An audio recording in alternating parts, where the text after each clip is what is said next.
Hi, I'm Sarah Bernardo, Associate Digital Media Editor, and welcome back to the Devil's Advocate podcast, Room 204, where we'll talk about everything from news to pop culture to local stand events. 2022 saw a significant bounce back in the movie industry. This episode, staff videographer Carlos Alvarez and Stanton film teacher Mr. Cox will offer their predictions for the upcoming March 12th Oscars.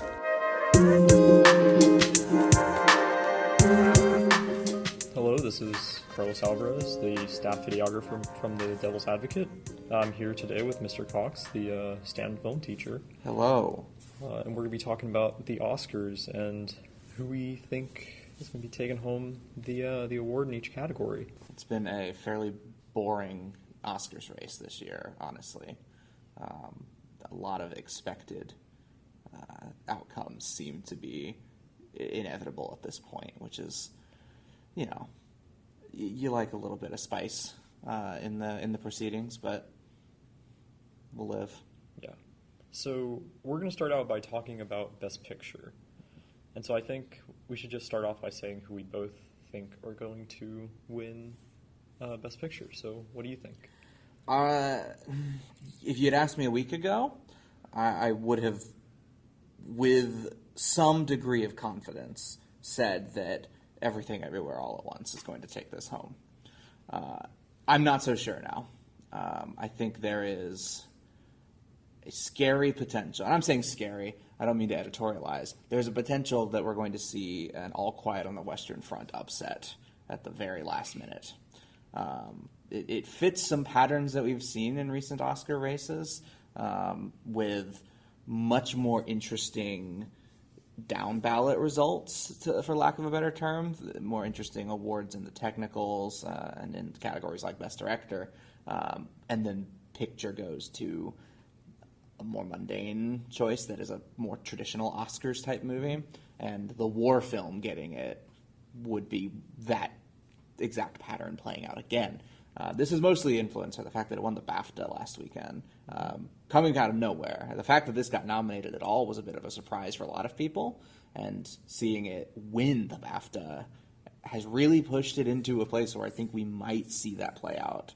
I find that very interesting because I didn't really see that as a possibility. I felt that the BAFTAs were skewed towards All Quiet in a lot of ways that I didn't think that the Oscars would, and I don't know how those pools overlap in a way that would reflect that. But my pick for Best Picture, I've just been going on this hunch that it's going to be The Fabelmans. There's a lot saying that it could be The Fabelmans. I don't think that's a bad hunch. So, I mean, I don't know. There's something telling me that there's something just special about that film that's going to incline a lot of people to vote for it. But Everything Everywhere is also a really strong contender. I think the tar factor is interesting.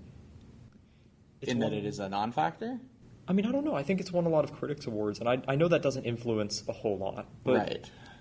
Because there are no critics voting in this. Maybe it's just a piece of me that really wants it to win. Certainly, Tar would be my number 2 choice. Banshees of Inisherin is still like my personal favorite of the Best Picture nominees, and of all films that I saw last year. But I don't think that has a chance. I don't think Tar has a chance. We're not really seeing them pick up any of the awards that are generally considered precursors. Critics' awards are largely useful to determine like the possibility space of nominations. But once we're in nominations, we really got to turn to the people who are voting in the same sort of spheres of things. Critics don't vote in the Academy Awards, so we don't want to look at critics' bodies for what might be potentially winning an Oscar. That's the same sort of reason that I'm skeptical about The Fabelmans' chances. Got some expected nominations. It missed a few. It did get 2 acting nominations, but there's no Paul Dano nomination, which I thought was strange. I feel like it's missing a few of the other down ballot ones. Did it get a cinematography nomination? Is Kaminsky in there? It is not. Yeah, I didn't think so. Right. And that's, cinematography isn't super correlated with Best Picture, but it feels like the shine on that movie is not as strong with Academy voters as one would expect. It also is not winning precursors. It has not picked up any major prizes that I've seen. I think Spielberg got one at the Golden Globes, if I recall, but the Golden Globes are notoriously unpredictable these days, especially for the top prizes. So I think it's not... There's a clear Oscars-style narrative there. It's a movie that, in one reading of it, can be seen as a movie about movies and like the magic of cinema. And that certainly is a thing that they tend to prize above other types of things. And it could be the sort of safe Oscar-y choice with more interesting results elsewhere. But we just haven't really seen the pattern of it picking up awards elsewhere that I think would be a sign that that's likely to happen. So do you think that All Quiet has the best chance? I don't think it has the best chance. Going in, I think the favorite to win is Everything Everywhere All at Once. Yeah, that makes sense. I have a suspicion that we might see an All Quiet upset. And I'm bracing myself for that because of the Best Picture nominees, that is by far my least favorite. And I will be disappointed if that one wins. That is the only one that I will... that and Triangle of Sadness are the only ones I'd be disappointed winning. But Triangle of Sadness isn't going to win. All Quiet probably won't, but might. And that's a surprising place to find ourselves. I think we'll have a bit more clarity after the SAG Awards, but or the Producers Guild Awards especially. But that's another week away. Forgot Triangle of Sadness was nominated. Everyone has, yeah. I mean, I really liked it. He's nominated for director as well. That's astonishing.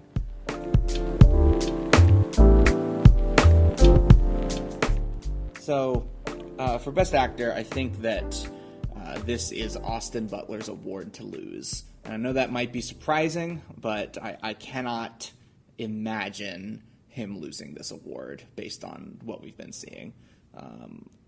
I think his performance as Elvis is pretty good, and I will not complain too much when that outcome happens. It's not my favorite.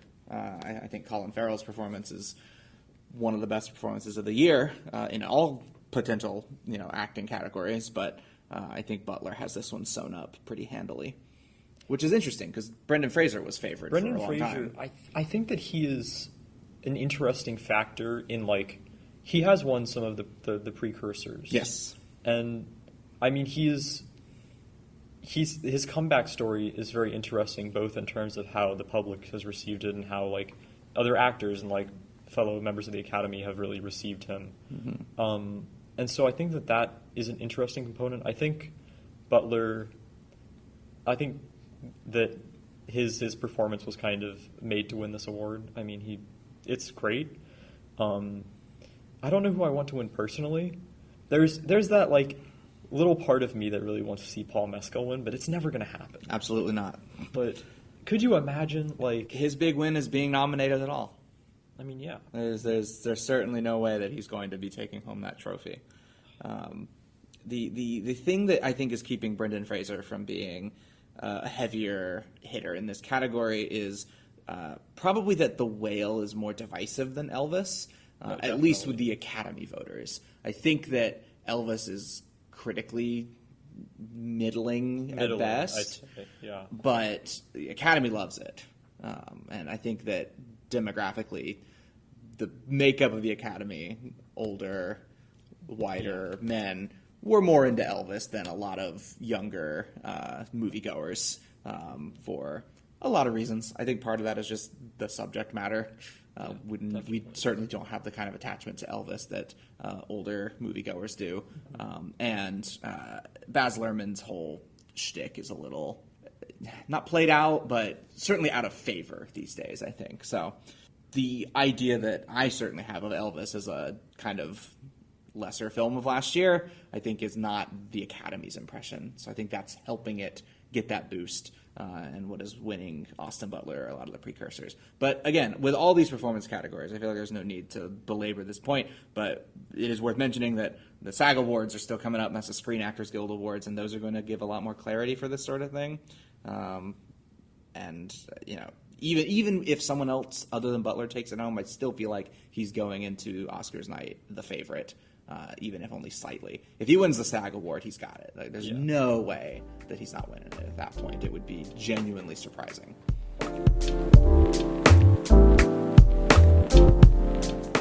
We can talk about Best Actress now, or as I call it, the Lydia Tarr Award. Certainly Cate Blanchett is the favorite. There was a brief period where it looked like Michelle Yeoh might be able to pull it out, but I think that the freight train that is Cate Blanchett's performance here is going to gonna come out on top in the end of this. There was a statistic that came out recently. She is like the only constant within most of the main heavy-hitting awards. That sounds right. She's won like every single one of them, and usually there are more than that by this point, but she is one of the only people consistently just winning one after the other. Mm-hmm. Yeah, certainly. I think that that kind of unstoppability gives her that air of inevitability. I think it's hard to imagine. And certainly, it's hard to imagine anyone but her or Michelle Yeoh winning this one. Absolutely. But I think that Blanchett's actual wins so far are decisive.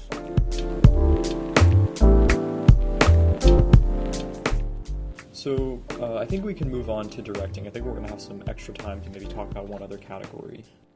I think this is going to be the Daniels Award. Daniel Kwan and Daniel Scheinert, I do not see them losing this. Really? Yes. That's fascinating. I think that it's fascinating because there are so many other contenders that I think are interesting. I think Todd Field, interesting. Mm-hmm. And then I think Spielberg was my pick. Spielberg is a classic choice, and there's a narrative there. But he has had trouble winning this award. Well, that's why I think it's about time. He's won before, but he doesn't consistently win. And he won a Golden Globe for it, which is not nothing. Yeah. But the key here is that the Daniels won the Directors Guild Award, and that is, and they vote in. They're the same voting body. Now, granted, the Academy in its entirety votes on the final awards. It's not just the directors and the Academy voting on it, so there's always the possibility that the rest of the Academy is less moved by them. But I think the fact that this movie has as many nominations as it does across so many categories, and 4 acting nominations, which is astounding, 2 in one category, there's a clear preference across the Academy for that film. And the fact that they've got the Directors Guild, they have nominations at, I think, every other precursor award. I don't think they were snubbed anywhere. Is, I think, a signal.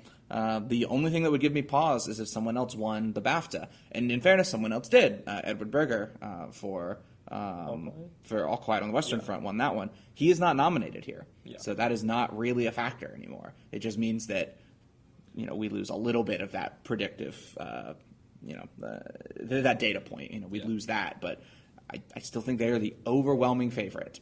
And this will, again, have some more clarity when we get the Producers Guild stuff in, but I think it's their award, man. Not my pick, but good for them. Now, I kind of want to pivot from prediction a little bit and talk about the director's category, specifically in context that it's an all-male category right now. Certainly. And I think that that's interesting in a year where a lot of women filmmakers made a lot of great films, and I just wanted to get your take on like, I remember when the nominations came out, there was a lot of discussion of this, and I just wanted to get your take on maybe who you think should have been nominated and what needs to be done to get this category to be more representative of the kind of the landscape of the modern film industry. So certainly there were a lot of women filmmakers this year who made exceptional films that would be in any conversation for Best of the Year. Women Talking has a nomination for Best Picture. Sarah Polley did not get a Best Director nomination. This is a difficult thing because I think part of the issue is a supply-side issue, to use a sort of economics metaphor. There simply are not enough women getting the chance to direct major films. Absolutely. And that's not to excuse the Oscars for nominating an entirely male field again. But it is a factor. There simply are more films made by men right now. Yes. The other element here is women don't typically win Best Director. So when studios are looking at what are we going to promote, what are we going to spend our Oscar campaign dollars on, they're more often going to default to the ones that men directed because there's 95 Oscar ceremonies worth of precedent for, men usually win these.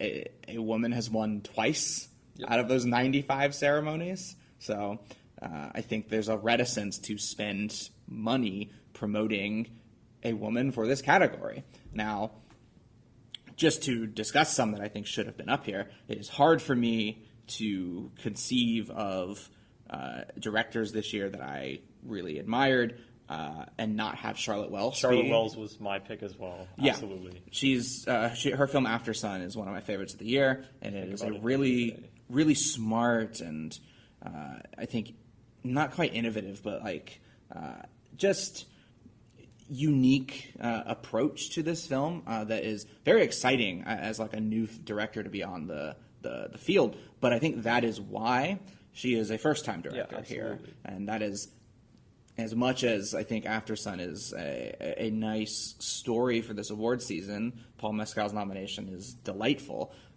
She is a first-time director. There wasn't that force of narrative behind her there. Even Daniels here, they're not a first-time director, but the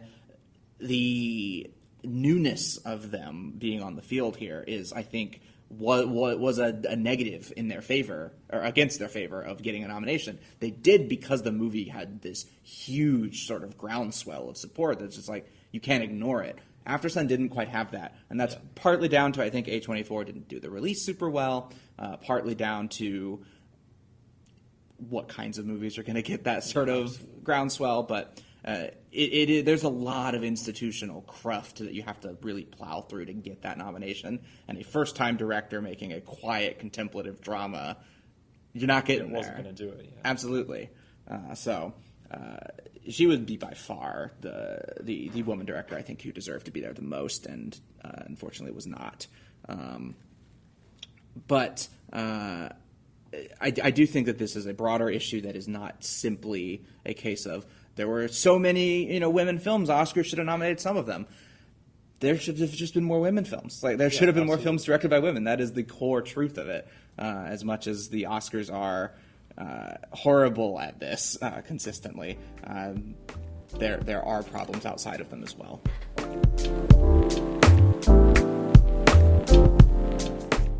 Lastly, I want to talk about cinematography. So you can begin with what you're thinking in terms of cinematography this year. I don't like this category this year because I think that there are some perfectly fine films nominated for it, but not a single one of them was one of my favorite films of the year in terms of the photography. So I'm bitter about this category. I think that of them, I would probably go for Roger Deakins' work on Empire of Light, a movie that I think people misunderstand and undervalue. But as I said, none of my personal favorites of the year even got a nomination. So that is, it's unfortunate. This is a category I think the Oscars are very unpredictable about, not just in wins, but even in nominations. So, I don't have terribly robust thoughts. Two of my favorite cinematographers are nominated here, and this was not their best work. Yeah. I'd also say Empire of Light is most likely to win, and I kind of wanted to talk about this as an excuse to gush about Darius Khanji's work on Bardo, which I think is really good. I don't entirely love the film, but I think it's interesting that this is what the film scored a nomination for. And you haven't seen Bardo. I have not watched it yet. No, I'm dreading it. You're dreading it? I'm dreading it. I think that it's a very interesting category. What do you think about Tar being nominated? Tar's a very formally precise film in a way that is very noticeable when you watch it, so it makes sense that it's there. I totally buy being an Academy voter kind of disengaged, as they often are, and seeing that movie and thinking, oh, wow, this is really well shot. And it is. It is very well photographed. It has this sort of mercenary competence to it that is admirable, but isn't terribly exciting to me. Yeah, it's not very flashy. It's not even about flashiness as much as I don't think that it's really doing anything visually interesting. Yeah. I don't think about images from that movie at all. Mm-hmm. Yeah. I think while I'm watching it, I think, oh, this is very intentional. I think this is very well done. But then it ends, and I'm not thinking about the images I just saw. I'm thinking a lot about the ideas and themes of the movie, which is fine. Like, that's not a demerit, but it means that when I'm thinking, well, what cinematography did I really like this year? That's not what rises to the surface. I'm thinking something more like Kim Ji-young's work in Decision to Leave, which is just phenomenal. Every image in that movie has stuck in my brain. Yeah. I think about it a lot, and just visually. Also, everything else, that movie's incredible and one of the most egregious snubs of the year for all categories. But that's what I'm looking for when I think of what is the best cinematography of the year. Something like that is just undeniably visually sticky. It's going to stick in your brain for days, weeks, months after. So none of the nominees in this category have reached that point for me, unfortunately.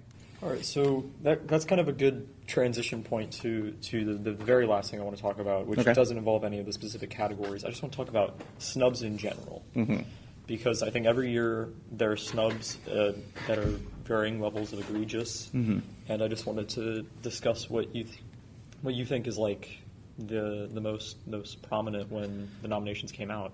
So snubs are a weird conversation, and I know I did just use the word to talk about Decision to Leave, but there's obviously more than 5 things that I loved in each of these categories this year.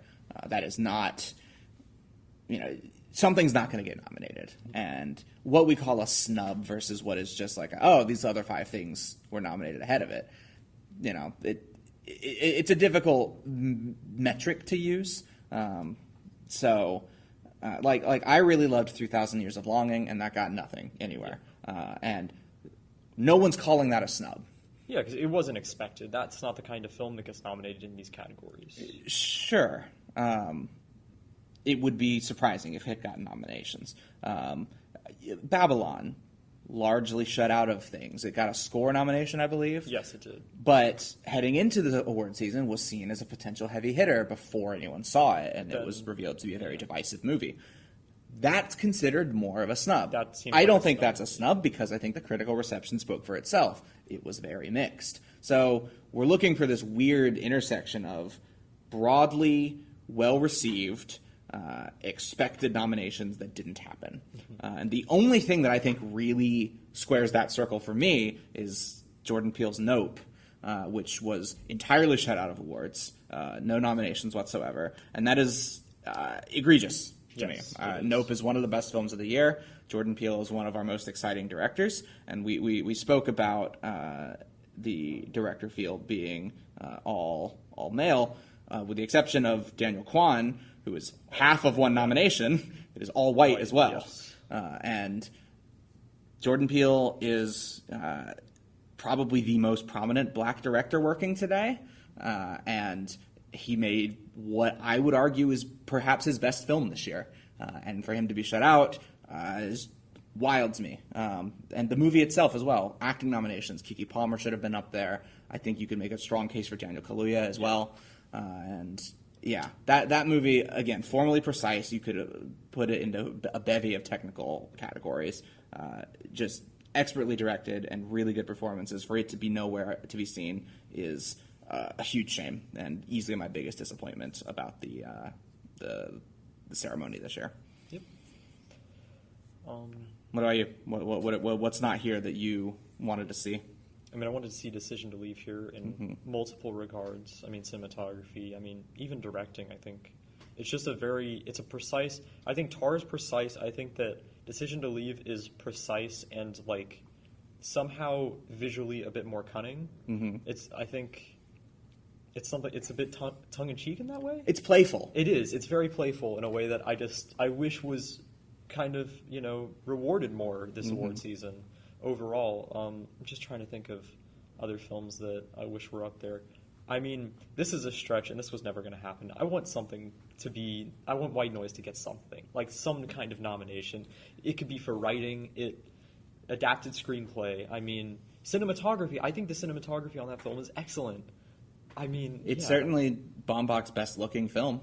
Yeah, I mean, but the Bar competition on the floor, but yeah. Yeah, it's very different looking than most of his films. And yeah, I mean, just thinking of different actors, thinking about actors, I mean, it's pretty difficult to consider anyone who I really wish got a nomination.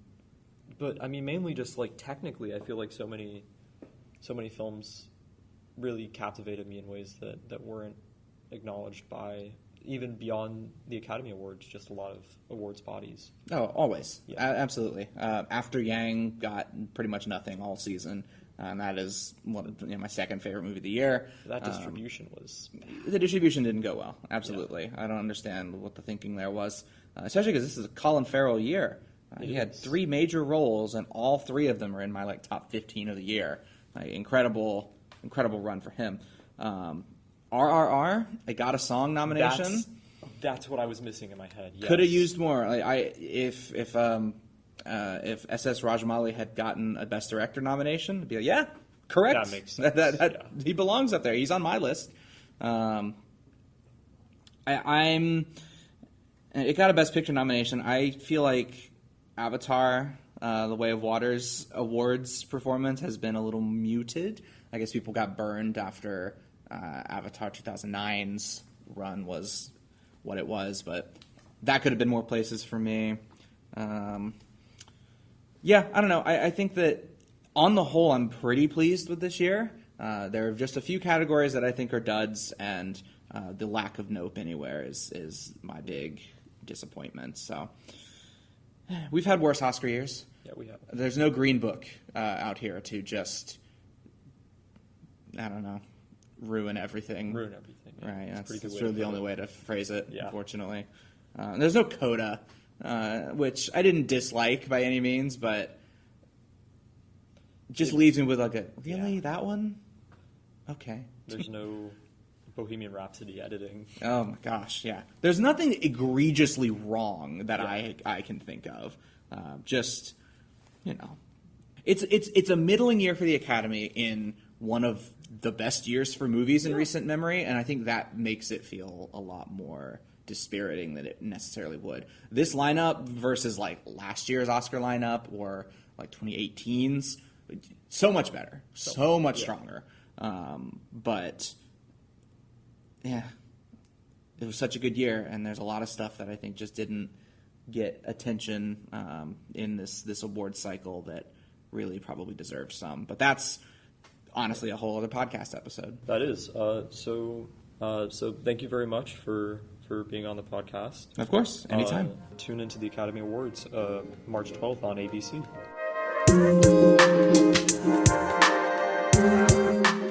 As this episode comes to a close, we want to end with some upcoming events.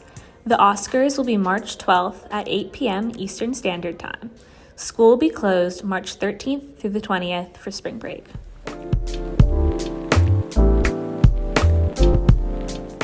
And with that comes the end of this episode of Room 204. This podcast is produced by podcast engineer Rowan Kirshner and hosted by me, Sarah Bernardo.